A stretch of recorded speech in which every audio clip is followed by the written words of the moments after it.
I mentioned last week that I wanted to have a special class or discussion because we find ourselves now just a few days away from a very, very special day, a very, very amazing day.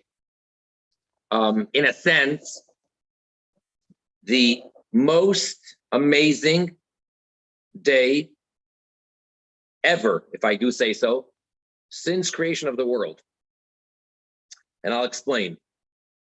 This coming Tuesday on the Hebrew calendar is the 11th day of the Hebrew month of Nisan.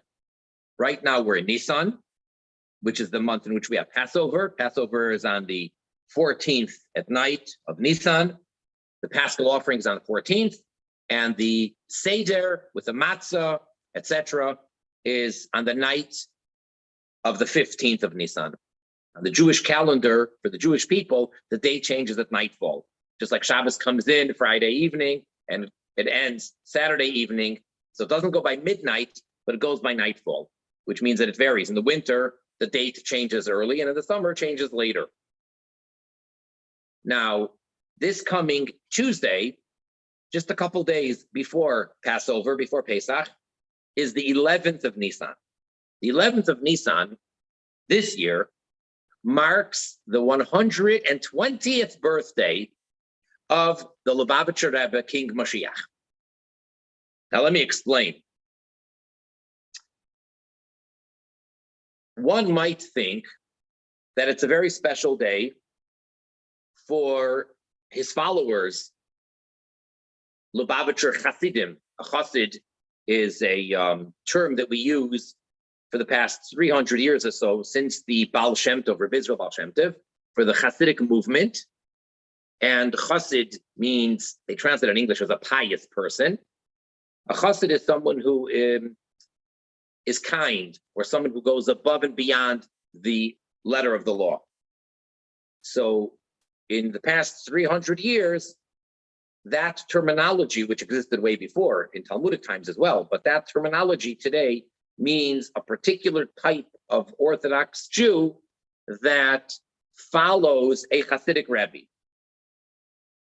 And the relationship between a Rebbe, a saint, a Torah teacher, not just a rabbi, and his disciple or his chassid is much different than the relationship of a Rav, which would be a rabbi, and a disciple.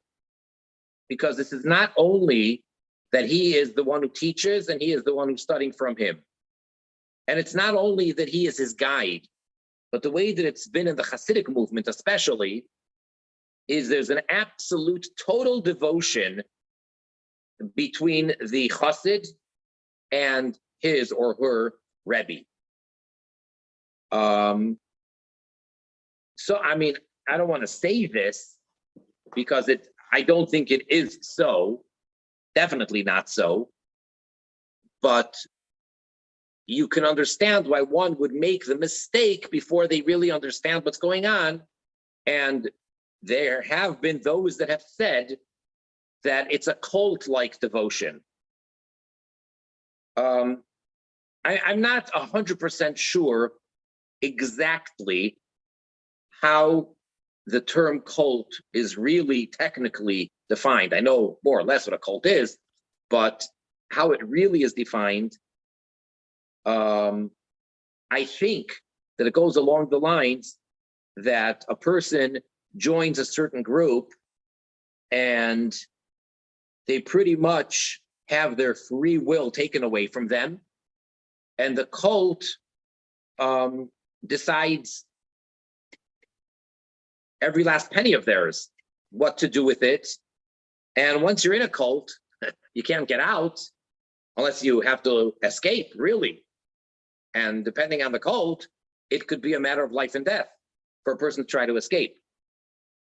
I think that's more or less what a cult is.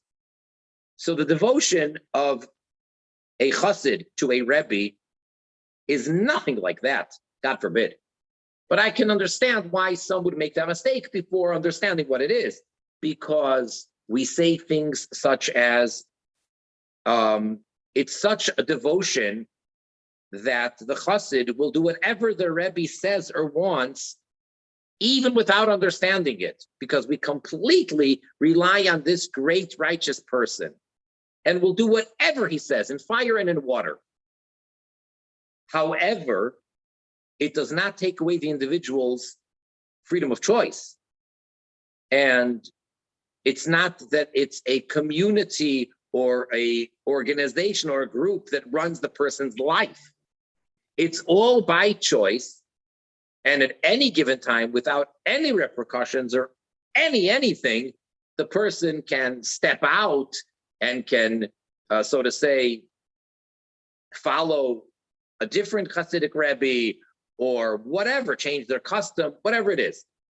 But I only bring in this idea because there is that tremendous devotion to the extent that one can make a mistake and refer to it as such.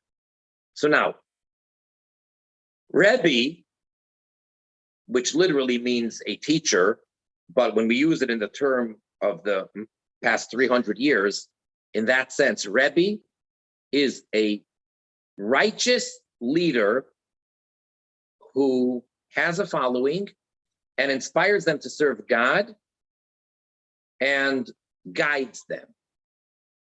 Amongst all of the many dozens of Hasidic movements and Hasidic dynasties that there are, and I mean, if one is interested, it is beautiful history within the Jewish history of how some of them just petered out and how others branched off, and out of one particular sect, there became splintered out into 3 or 4 or more. But in general, the most powerful and the supreme of all of the Hasidic movements, out of all of the many of dozens, is Lubavitch, and Chabad is the exact same thing. Don't get confused. Lubavitch, Chabad is the same thing. Lubavitch is simply the city where the Rebbes of this movement lived for most of the years. For over 100 years, they were centered in this tiny little town in Russia called Lubavitch. And Chabad is a Hebrew acronym of the philosophy, which Chabad stands for, the 3 Hebrew words of knowledge, wisdom, and understanding. So it's really one and the same, Chabad, Lubavitch, Lubavitch, Chabad. The first Lubavitcher Rebbe, known as the Alter Rebbe, the old Rebbe, because he was the first. So he started the movement, and he wrote a tremendous amount in Torah scholarship. But perhaps the most famous book that he authored is one book called the Tanya, and it's studied all over. And it's basically the guidebook for a Jew for sure, and at least certain sections and certain chapters there for everybody, even for Noachites. It's really the most fundamental, amazing guidebook to deal with any challenge that a person has and any struggle that they have when they're trying to serve God. So he's the author of the Tanya. Then his son, who's known as the Middle Rebbe, he's the one who settled in Lubavitch. And then his son-in-law and nephew was Rabbi Menachem Mendel, known as the Tzemach Tzedek. And his son, his youngest son, was Rabbi Shmuel, that's the 4th Rebbe. And one of his sons became the next Rebbe, was Rabbi Shalom Dov Ber, the 5th Rebbe. And his only child, the next Rebbe, was Rabbi Yosef Yitzchak, the 6th Rebbe. Now, the 6th Rebbe had a son-in-law who was like his 3rd cousin, same last name. So he's from the royal dynasty, if you will. And that is the current Rebbe, whose birthday is coming up on the 11th of Nisan, and he's turning 120. He is by far the most influential, most powerful Jewish leader in Jewish history. And I say that bearing in mind people like Moses, King David, King Solomon, etc. He was born in Ukraine. Today, people are more familiar with Ukraine and cities there. Beforehand, cities people never heard of. Like I remember in the summer of 1986, when there was the nuclear disaster in Chernobyl, and then Chernobyl became a household word.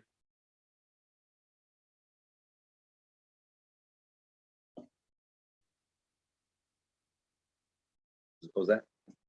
And Chernobyl became a household word. But before that, Hasidim knew of Chernobyl because there was a great Hasidic Rebbe who came from Chernobyl. So to us, Chernobyl was not a new word or new city. But in the world, who ever heard of Chernobyl until the summer of 1986? So similarly, today, there are all these different cities in Ukraine that are becoming world famous. So the Rebbe Melech HaMashiach was born in Nikolaev in Ukraine, which right now, actually, there's lots of bombing and fighting going on, in, I believe, in that city as well, Nikolaev. Now, there are many books, biographies written about him. There is so much to say about him,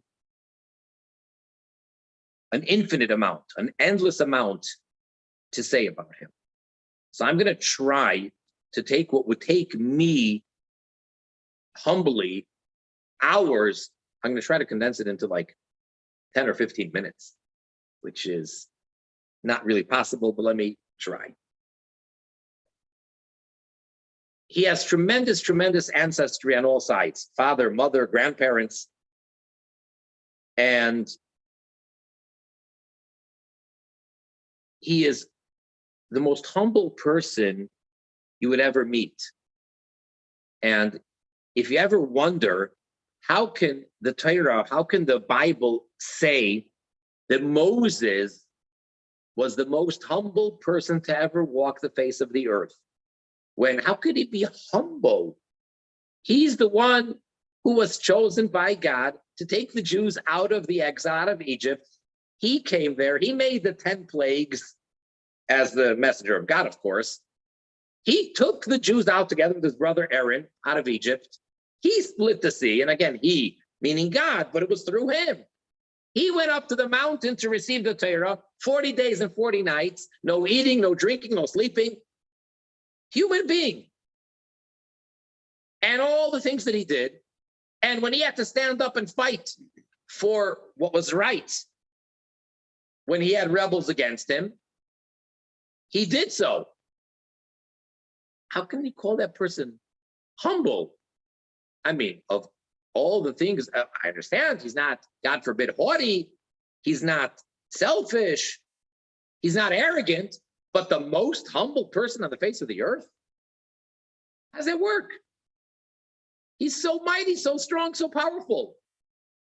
So when you meet the Rebbe, Melech HaMashiach, you can get an understanding of how such a great person, such a powerful, mighty person who has accomplished so much can really be the most humble person.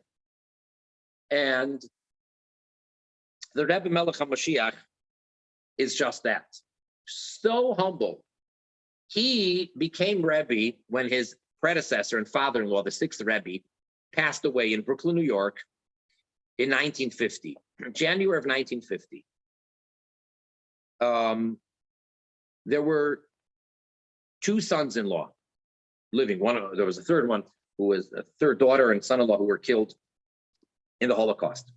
But there were 2 daughters that were married, 2 sons-in-law. And the Rebbe Melech HaMashiach was the younger of the two. And he refused profusely to take the mantle of leadership.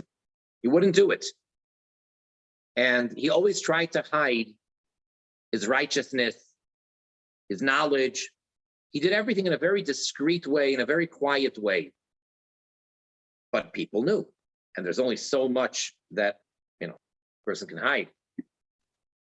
Make a long story short, on the first anniversary of the passing of the sixth Rebbe, his father-in-law,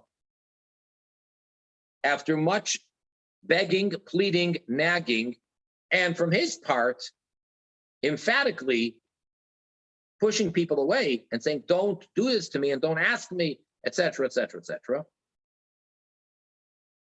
he very humbly accepted the leadership. There was a gathering, which was officially in honor of the anniversary of the passing of the sixth Rebbe. It was held on the day of the passing, on the yard site, a year later, 1951, in the synagogue, the central synagogue of the Lubavitch movement, to this very day, 770 Eastern Parkway, Brooklyn, New York, in Crown Heights. And at that time, that part of the synagogue was tiny, really tiny. Before they built and expanded and bought the buildings next door, tiny. Hundreds of people packed into this small room. And he basically accepted the leadership. And he said very clearly, don't think that you found someone who's going to do all the work for you. This is Chabad. And a Chabad is different from all the other Hasidic movements in that the leader, the Rebbe, does not do all the work, and then everyone else just comes and reaps the benefits or enjoys themselves spiritually and materially. He says, here, everyone's going to have to work. He says, I'm not saying that I won't help, but you have to work yourself. And then he explained, which was like the biggest news, that our generation, in fact, is the generation of the final redemption. And we will bring down the Shekhinah, God's presence, back to this world like never before. The ultimate, the final redemption that the prophets speak about, the coming of Mashiach, is going to take place and happen in our time. And he was speaking very humbly. And from there on, all the years of his leadership, he never said, I am the leader of the generation. He always said, my father-in-law, the leader of our generation. My father-in-law, the leader of our generation. That was the way he always spoke. Even though it's years after his father-in-law passed away. Yet he would always say, my father-in-law, in present tense, the leader of our generation. And everybody understood that that's the way he's speaking, but he means himself. And he said that there are 7 generations. Moses was the 7th from Abraham. And we, the royal we, are the 7th from the Alter Rebbe, the first Rebbe of Lubavitch Chabad. And just as Moses was the one who received the Torah, and then they ultimately built the tabernacle where God resided, so too we will have the final redemption where God will be totally revealed and reside in the most revealed, permanent way in this physical world, where God's desire will be fulfilled and realized in the most revealed way. And from then on, it only got more intense and it only got better. Week after week, year after year, decade after decade, era after era, he's explaining how we are the generation of the redemption. We are the final generation of exile and the first generation of redemption, and it's the same people. We are that link in history. And it's our job to bring about the revelation of Mashiach.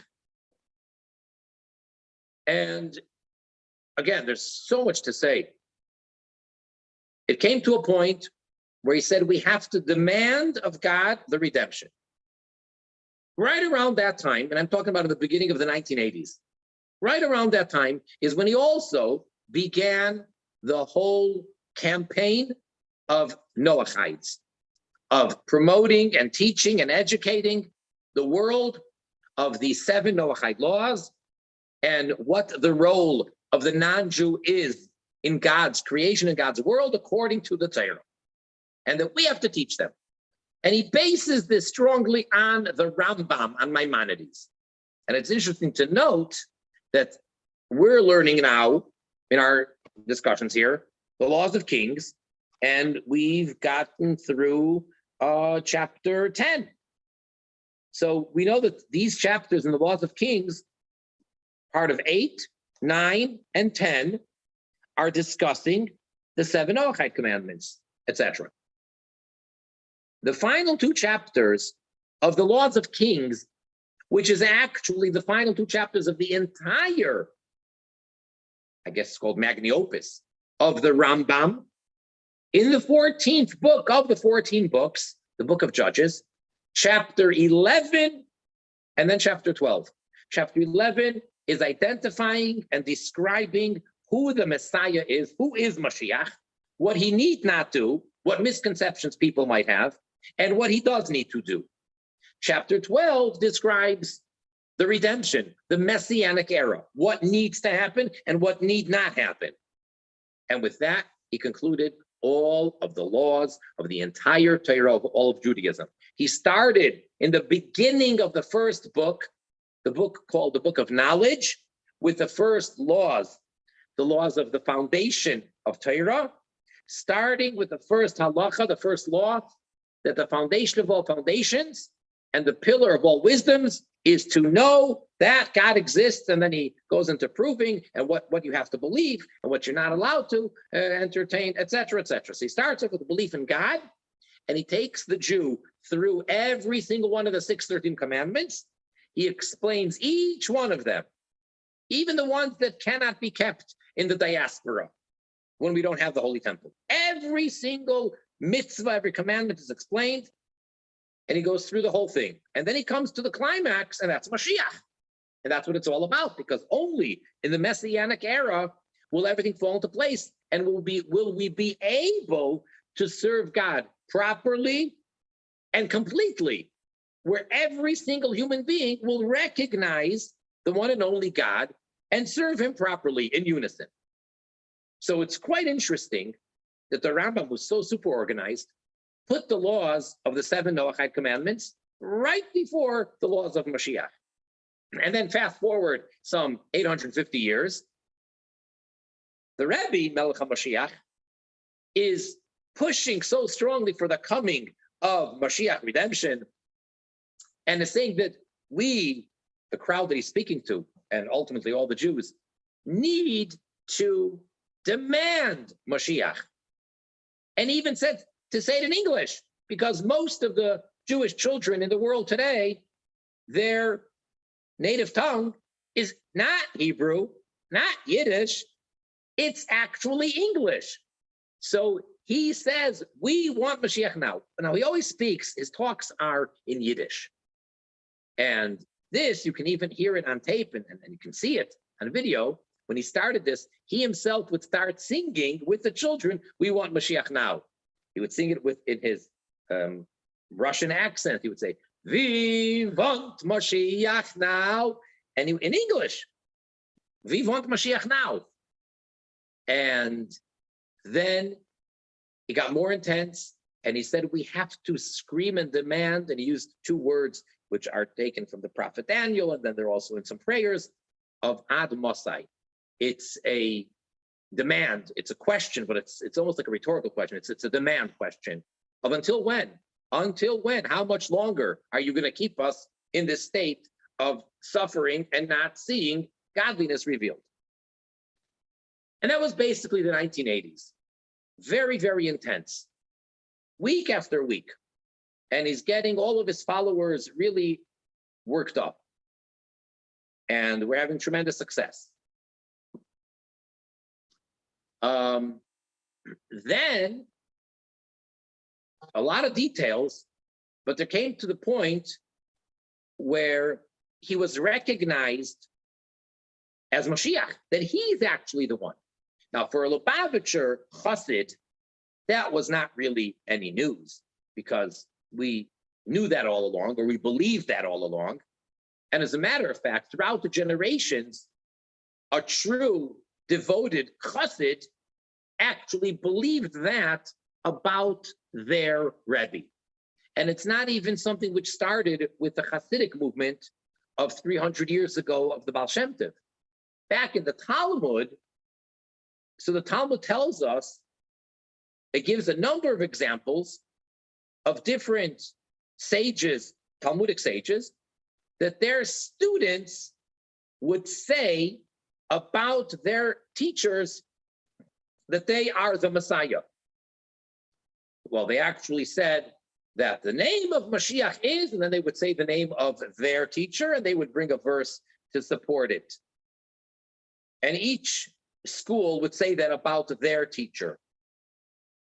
And then one of the greatest said that if the Mashiach is from the living, it is Rabbeinu HaKadosh, which is Rabbi Judah the Prince, the one who actually wrote down the oral Torah. He wrote down the Mishnah, because he was such a righteous person and he was suffering illness. And again, this may sound foreign, but hey, they stole it from us. It's in our prophets. The prophet Yeshayahu, Isaiah, he's Jewish, and he said prophecy for the Jews, about the Jews. So when you speak about the suffering servant, that may sound too foreign. All right, so let's not say it in English. Let's not use the term suffering servant, but that's what Mashiach is described as. And then it's brought down, and again, this is pre-Hasidic movement. It just becomes more emphasized in the Hasidic world, that in every generation, there's one individual who, on his personal level, is worthy, is fit to be the ultimate Mashiach, if the generation will merit. So to say, he got the soul of Mashiach, in a sense. He's on call, so to say. He may not be aware of it, but there's one righteous person in the generation, one righteous Jew, who, if this will be the moment of the redemption, it's him. God will reveal himself to him and tell him, go, now here's what you got to do, and take the Jews out of Egypt. And it's actually compared to Moses at the burning bush. Moses, after he ran away from Egypt, and he went to Midian, and he married one of the daughters of Jethro, Tzipporah, and he was the shepherd. And then one day, he sees this amazing sight. There's this bush, is on Mount Sinai. There's a bush that's burning, but it's not being consumed. It's on fire, but it's not burning up. That was really strange. So he starts to approach it. And suddenly he hears the voice tell him, don't come any closer. The ground upon which you're standing is holy ground. Take off your shoes. It's not proper to walk with your leather sandals on this holy ground. He takes off. And then he has his introduction. God introduces himself to him. And then God tells him, I have heard the cries and the suffering of my people in Egypt, and it's time for them to finally be redeemed, as I promised, back to their forefathers, Abraham, Jacob, and Isaac. And I want you to go there and speak to the king, Pharaoh, and take them out. That's what we'll be celebrating now in Passover. And Moses refuses. He says no. And he comes up with so many excuses. And this is written in the text, in the Chumash, in the Bible. I have a speech impediment. I have an older brother. I know that I'm not going to be the one who's going to ultimately take them to the land of Israel. I'm not going to be the one. This redemption won't be the final redemption. So why can't you just send them? He's trying with every possible argument. He's arguing for a week. 1 week, Moses, first time he meets God face to face, as far as we know. and he's arguing with God. He says, I am not the one for this job. If we could say at that moment he was too humble. And finally, after God told him, I want you to put your hand in your bosom, and then it turned to tsaras, it got afflicted, put it back in, it got healed. And then he tells him, I want you to take the stick, throw it down to the ground, turn to a snake. He showed him all of these miraculous things. And he said, see, I'm doing this to you and through you. Finally, after a week, God said, all right, enough. You are going to go, and it's you who I chose, and you are the Redeemer, and the time is now, and your brother Aaron will actually be happy for you. He will not be envious. He's your older brother. He will be happy, and he will be your assistant. He'll be your mouthpiece. He will be your spokesman. You speak, and people can't understand you. Aaron will explain what you just said, whether it's to Pharaoh or whether it's to the Jews. That's what happened. So similar to Moses seemingly being clueless that it's him, the final Redeemer may not know that it's actually him until the time comes and God says, now and go. So traditionally, we have sources that tell us, in the Jewish sources, that every generation has such a person. And they come and they go. The generation didn't merit. This great righteous person passes on. And immediately, there's the next righteous person who he's the next one. And this goes on from generation to generation. And in our generation, it is the Rebbe, Melech HaMashiach. That's what Melech HaMashiach means, King Messiah. How do we know that? So there are a number of different angles you could take it from. One is because he very implicitly said so. Came very close to explicitly saying so, but he's so humble that you have to be able to read between the lines, but it's so clear that there's no room for any doubt. For example, he clearly stated that his father-in-law is the Messiah. Just like he's been saying for 40 years that his father-in-law is the leader of our generation. And we knew he meant himself. And he also says and emphasizes more than once and more than twice that the Talmud says one of the names that are suggested for Mashiach is Menachem. And that's the one that he would always quote. That's his first name. So he would say the name of Mashiach is Menachem. And then there is an edited essay of his, a work that a compilation of several of his talks that he edited for publication, where he says over there that 770, his headquarters, is the substitute for the Holy Temple during the diaspora, and that the third temple will become attached to 770, and from there they will go together miraculously, fly to the land of Israel, onto the Temple Mount. And there too, he makes it very clear that the seventh Rebbe is the Messiah. So that's one way to look at it. And another angle is in chapter 11 in Maimonides, where he describes what Mashiach does and what he needs to do and how to identify him. It's very clear that he fits the bill. Now, in our generation, many rabbis, not only his followers, but even those that do not consider themselves Lubavitch Chabad, many rabbis have identified him legally by Jewish law as the Messiah and have signed such a legal ruling. Now, in 1991, when he was speaking very, very strongly about Mashiach already being here and he's already revealed. So in one of the talks towards the end of the summer of 1991, he explains how the leader of the generation, which is himself, again, saying my father-in-law, and there he actually says my father-in-law and his disciples, etc. So the leader of the generation is the judge of the generation. That's connected to that Torah portion of that week. And is the advisor of the generation.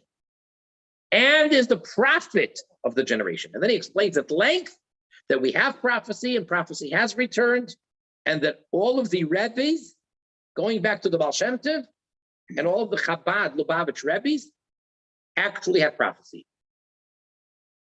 And he says clearly that his father-in-law was a prophet.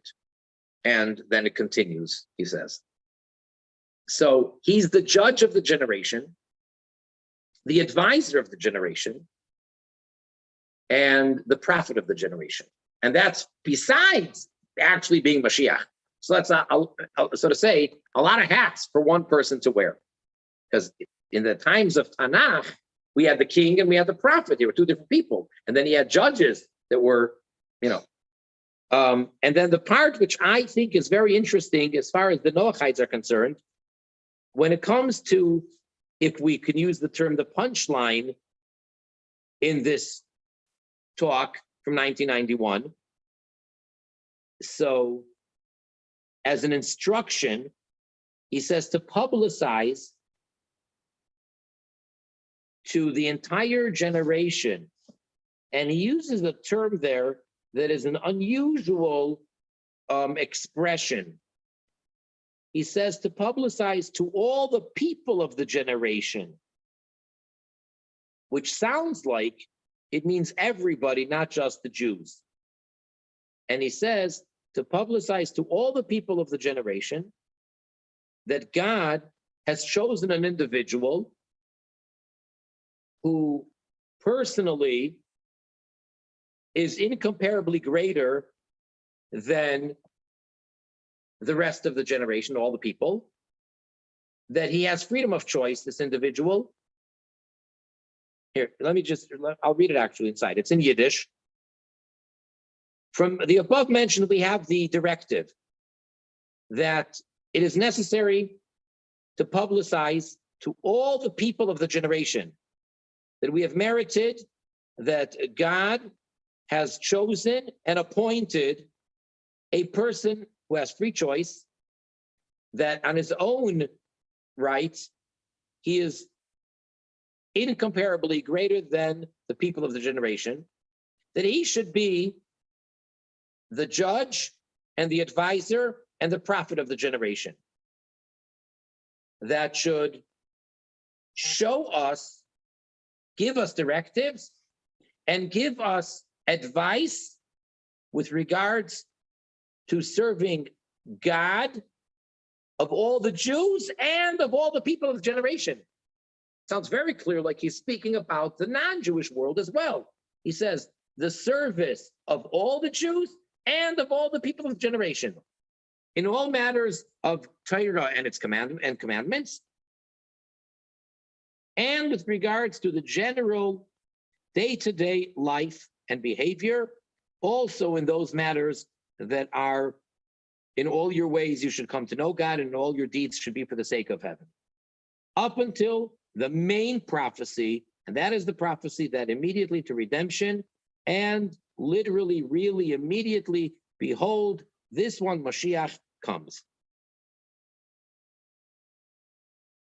So really, he's the person to turn to, and we do find that many, many non-Jews actually would correspond with him, and they came to meet him in private, and there are many letters printed that he wrote to non-Jewish people, and then from the mid-1980s and on Sundays, he would distribute dollars for charity, and it would be a moment that you had that you can be with him, that you could speak to him for a moment, or if not, he would just say like 2 words, give you a blessing, and give you $1 to become his agent to give that on to charity, and you would move on. Many people came every Sunday. You needed no appointment. You just have to stand in line for hours, and you'd approach him, and you can ask or say whatever you wanted. And many non-Jews came as well. And today, as well, the way that we communicate with him is, these are his volumes of his talks, called the Kutei Sichos. These are volumes of his letters of correspondence over the years. The first letter in volume 1 is from 1928, I think. He was born in 1902. So that letter was when he was a teenager. And the volumes are still coming out. We're up to now like 1981. So I don't know if you've ever heard of this, but what people do is if they have something that they want to ask him, and different people take it to different levels of how they prepare themselves. But basically, they take randomly one of the volumes as such. And again, as Hasidim, many Hasidim, they make preparations as if they're about to meet him face to face, or you're about to write him a letter, which we make all sorts of preparations. But be that as it may, some people then write him a letter. And instead of mailing it to 770 Easter Parkway, you could save the postage, you take the book, and you randomly open it up, place your letter inside. Other people, they don't even write the letter. They just think it, take the book, and they open it up, and wherever it opens to. And sometimes the answers are so amazingly clear. And you say, what? This letter was written when? 1955? To whom? It's like it was written in 2022 to me. This is amazing. And it's not just, well, yeah, it's some standard thing that, somebody said, I don't feel well. And he said, feel better. That could, no. It gets more specific and detailed than that. And it's just amazing, amazing. Countless answers that people are receiving daily. Then other people have a custom, and this is all just, personal stuff. Some people have a custom that every night before they go to sleep, they're going to learn a letter. So some people actually learn it in order, and they learn one or two letters, and the next ones, and they almost always find a direct connection to their issues in life. Other people, every night before they go to sleep, they'll just randomly open up a volume. And some people first thing in the morning. Whatever the case is, we definitely have communication with him, and he gives us instructions and advice. It's just, and therefore, if you walk into a lot of Lubavitcher's homes, you'll see this set, and you'll see that they're all bulging full of notes and papers and letters inside. You see, you wonder, you take so many notes. That's what it is. A lot of times they don't take it out, and it's letters that they wrote, and they place it inside the volumes. Now, there actually are also English volumes that are coming out, a little bit too slow, but there are English ones. I think volume 7 or 8 just came out. 7 is, so you have the English volumes called Letters from the Rebbe. And these are letters he originally penned in English. He wrote them originally in English, and as well, first of all, it's interesting reading in and of itself, and there's an index in the back if you want to look up certain topics. But otherwise, this is another way to communicate. You write a letter, you open it up at random, and right there, it's just the topics that he speaks about are such a wide spectrum of topics. So 120 is the age of completion, perfection, like we know, the expression goes to 120, and that may be based on what God says right before the flood, when he, at the end of the Torah section of Gracious, the first section. So God says, I'm going to give man till 120. So the words are, his days will be 120. Or for that matter, Moses lived till 120 to the day. He passed away on his 120th birthday. So 120 is considered traditionally by Jews for many, many generations. You'd wish a person till 120. Well, we're coming up to 120. So everybody is really, really excited. Today in Eretz Yisrael, they had a huge, huge gathering. Tremendous amount of people that all came just to celebrate his birthday and to proclaim, long live the Rebbe King Mashiach forever. And it's a huge deal. It's a very, very special time. And if he's a Mashiach, and I don't mean if in the sense of questioning it, of course, I'm absolutely certain of it. Saying if he's a Mashiach, then it's not only a special day for Chabad Lubavitch or for all the Jews, but it's actually for all of mankind and for all of creation. for all of creation, the day that the soul of the ultimate, real, final Redeemer, the Mashiach, came down into this world. And now he's turning 120. So that is my condensed version of many, many, many hours. So trust me, there's more that I didn't say than I did. I just tried to, share with you a little bit of the excitement, of the perspective of where we're coming from.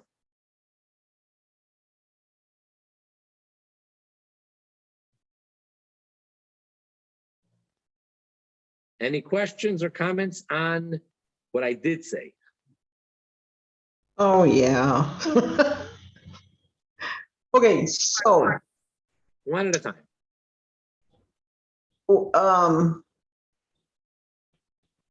So if he's the Mashiach, but he's passed away,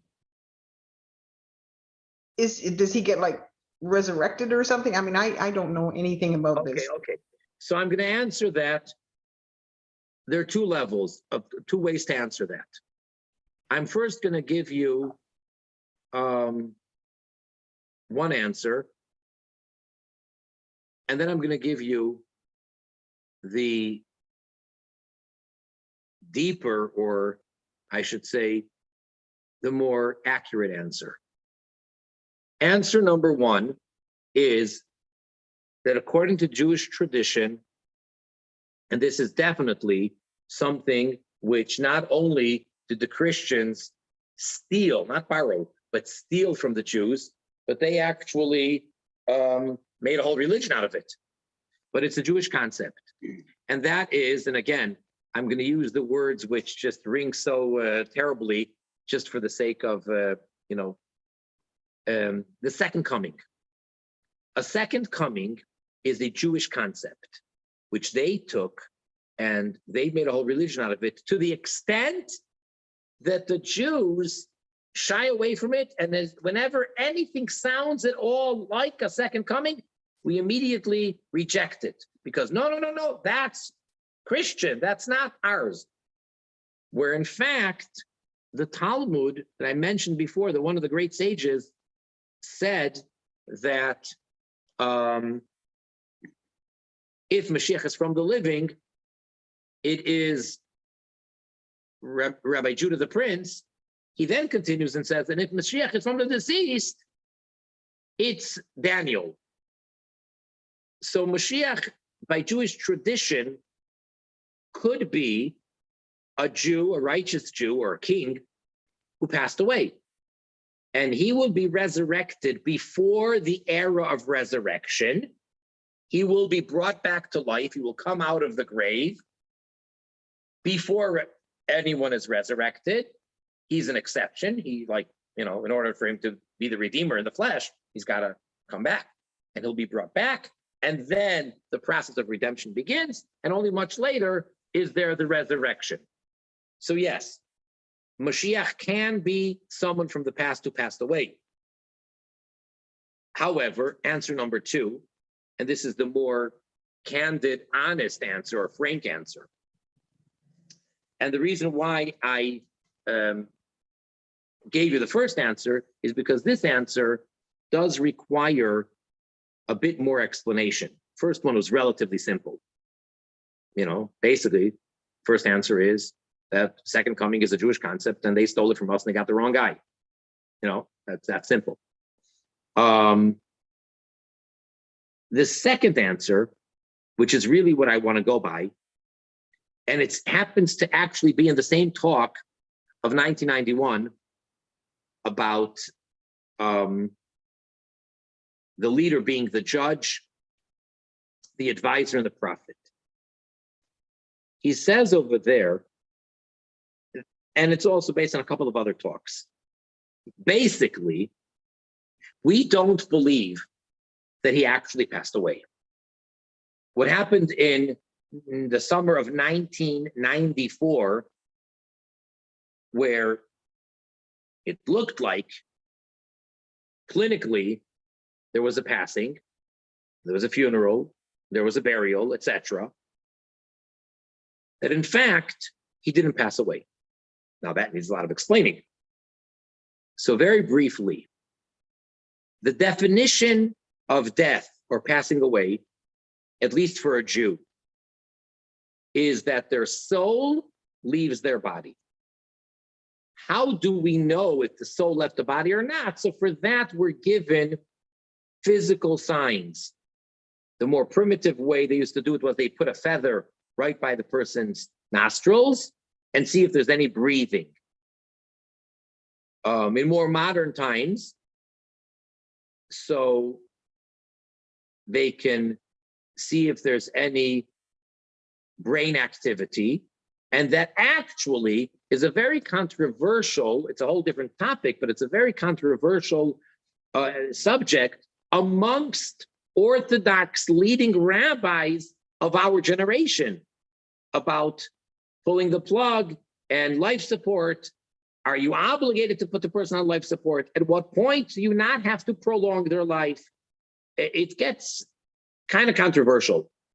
From the greatest authorities in Jewish law, there are some differences. But basically, if there's no sign of life, if the heart is not doing anything on its own, and if you can measure and you see that there's absolutely no brain activity, so then you know that the person is deceased, which means that their soul left their body. Now, can there be an exception to a rule? Sure. I think they say that every rule has exceptions, and even that rule has an exception. So there could be exceptions to rules, but how are we to know? We can't be expected to assume that there's an exception to a rule. So we are given a set of rules. But if you are told in a certain situation that so-and-so is still alive, if the Torah tells you that, then it doesn't matter what physically seems to be going on. We know that in this case, the soul didn't leave the body. For example, the Talmud says that Jacob never died. And then the Talmud in another place says Moses never died. And we say that King David lives and endures forever. And there are different righteous people that it says about them that they didn't really pass away. Or, going back to Moses, when they made the golden calf, that's because they thought that he had died, because he said he's coming back in 40 days and he didn't show up. And we're taught in the Midrash, it's not in the text itself, but in the Midrash, and Rashi, the main commentator, he does bring it down, that the Satan showed the entire Jewish nation a vision of Moses' funeral in heaven. It got very, very dark, and they saw a vision of dead Moses' funeral in heaven. So they figured it's all over. So that's why they went over to Aaron and they demanded, make for us gods and all that. And yet Moses descended from the mountain and lived for another 40 years until he turned 120. So in this talk, the Rebbe Melech HaMashiach says, he compares the prophet of the generation, meaning himself, to the stone, the Even HaShasiyah, that stone that the whole world got its sustenance, gets its sustenance from, which is in the Holy of Holies, which the Ark of the Covenant was put on top of that. And he says clearly that it exists forever without any changes, not even the change of being put away, hidden away, as in buried, as the Arain was. The Holy Ark, towards the end, in the middle of the first temple, was put away because the king foresaw that there was going to be a destruction. He didn't want that the enemies should actually take away this holy article, the ark itself, which contains in it the tablets that we received, that Moses brought down, the broken tablets in the second set. And it had a Torah scroll in it. It had the holiest articles in it. So there were underground mazes that King Solomon made when he first built the temple. So it was hidden all the way down, deep, deep, deep down, and it's there till this very day. So it exists physically on planet Earth, but it's hidden. The Rebbe Melech HaMashiach is saying over here, the prophet of the generation is not like the Holy Ark that exists, but it's hidden. But rather, he's like the stone, which exists forever. And he takes the word Even HaShesiyah, and he explains how that is the letters are the numerical value. Those are the same letters of the year 5710, which is the year that his father-in-law passed away and he became Rebbe. So he's clearly hinting to the fact that he's talking about himself and that he is like that stone that is not even buried. What happened? Looks can be deceiving. It's a matter of faith. Not always do we believe what we see. If the Torah tells us something, if the prophet of the generation tells us something, then come what may, we believe his words, not the so-called fake news. But again, it's a very delicate subject, the second answer. So what I'm basically saying is he is still alive as a soul in a body, and essentially nothing has changed. So we don't even say, I would dare not say the words of blessed memory when speaking about him. On the contrary, I will say, may he live a good, long life, the same blessing that we give for a living person. Even though from our perspective, from our eyes and our senses, we don't see him anymore. I used to be able to go to 770. I merited to stand there at his talks and to hear him. I spoken to him, interacted with him. He's handed me things. I've received dollars and books and things, blessings that he said. And, we were able to see him and touch him. And now that's not the case.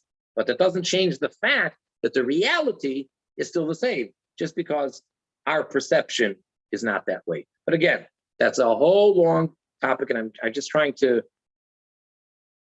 briefly present it. Okay, so so when you said his soul is in another body, did I get that right? No, it's in his body. It's in his. Oh, okay. So he wrote about Noahides, and is this something that all of Chabad knows about us? Because I don't know that every Chabad rabbi knows about us.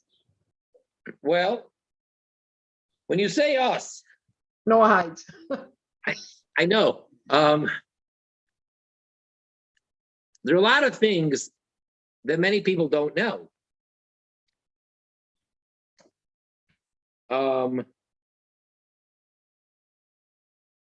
Let's put it this way. So to try to, how do I say, advocate or justify to for people, I'm looking for a word.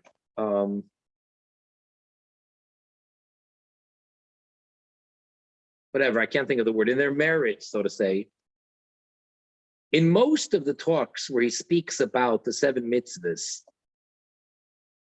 all he's saying basically is that it's so important to promote the observance of the 7 Noahide commandments for all of mankind, and to educate everybody that God hears and sees everything, and that there should be a moment of silence in the public schools, and everybody needs to be aware of God and his presence, and that he's watching and observing and cares about your every move, and the 7 Noachid commandments. That's pretty much the extent of it. I'm oversimplifying it, but that's pretty much the extent of it. So now, okay, what are we supposed to do? Well, let's go. So that's where you may have people that say, well, I don't want to do this, I don't want to do that. But no one can deny that it is the Jewish people, and particularly the Lubavitchers, who he's our Rebbe, and we recognize that, and he gives us our directives to utilize any opportunity to promote the 7 Noach commandments. Similar to if I meet a Jew who didn't yet wrap the tefillin today, didn't don tefillin, I'm supposed to feel a responsibility to not only offer, but to actually put tefillin on him.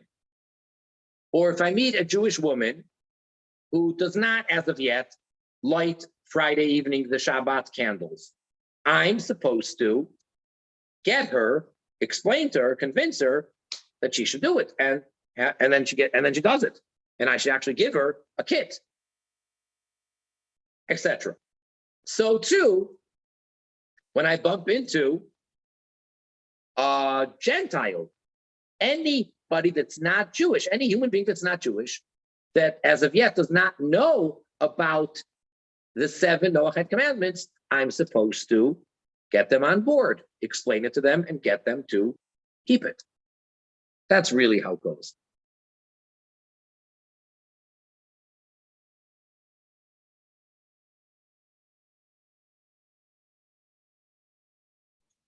Okay, that, Fair enough? fair enough. Is Aaron on? Mhm. All right. So I think that's it for this evening.